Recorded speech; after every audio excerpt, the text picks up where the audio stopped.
Анан кийин 2010-жылдагы шайлоодочу могу сиз Бабанов экөөңөрдүн мамилеңер дагы мындай кызыктуудай да. Мисалы бир жакшы дос болуп, партиялаш болуп каласыңар, бир кайра бөлүнүп кетесиңер, кайра президенттик шайлоодо биригип каласыңар.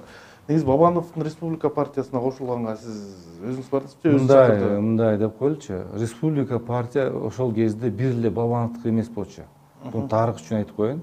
Ошондо биз где-то 7-8 адам биригип ушул Республика партияны ачканбыз. Ал мурда Республика партиясы анын өзү түптүгү аталышы башка болгон өзү. Кийин анан кийин ошол жерде биз полицейт түзгөндө ошондо Республика деп аталышын биз атаганбыз. Ошол офисинде атаганбыз да. Анан кийин мамиле жаман эмес, аз деле жакшы. Жок, анан эмнеге ушул? Азыр айтып берейин. Ошондо мен биринчи орун басары мен болчумун. Партия лидеринин. Партия лидеринин биринчи орун басары мен болчумун.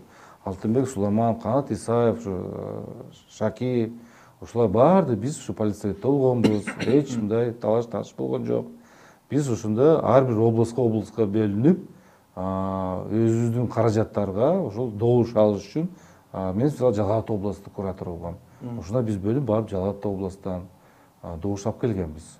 Жаман болгон жокпуз. Андан кийин эми анда айткандай мен дайыма эми жетекчи болгонмун, дайыма мындай өзүм мындай идея көтөрүп жүргөнмүн адам катары. Анан мен Өмүрбек Токтогуловичке айтып эле мен ачык эле айттым, ушу өзүм күчүмдү сынап көрөйүн, ушундай бир жакшы идеялар бар, өнүгүү кыймыл деген ачтым.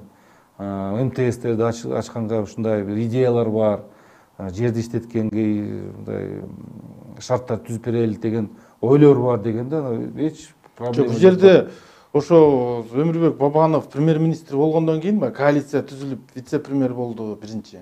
Анан премьер-министр болду. Ошондо кадр маселесине келгенде ар кандай мындай партиялаштарын укпай, өз билемдикке салып, анан республиканын ичинде мындай талаш-тартыштар көп болгон. Эми ушунда мен талаш-тартышты эми боло берет ар дайыма.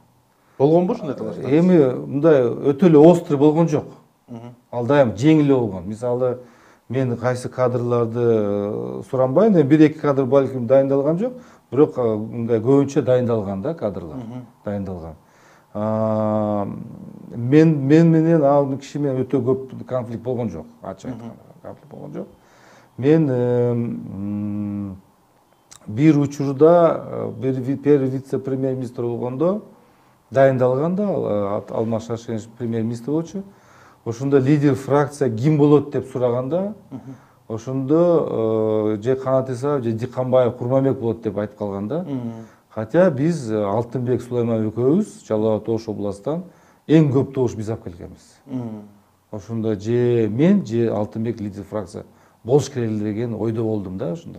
Вот ошол бир аз анча-мынча бирок талаш-тартышка жеткен. Андай көп деле болгон жок.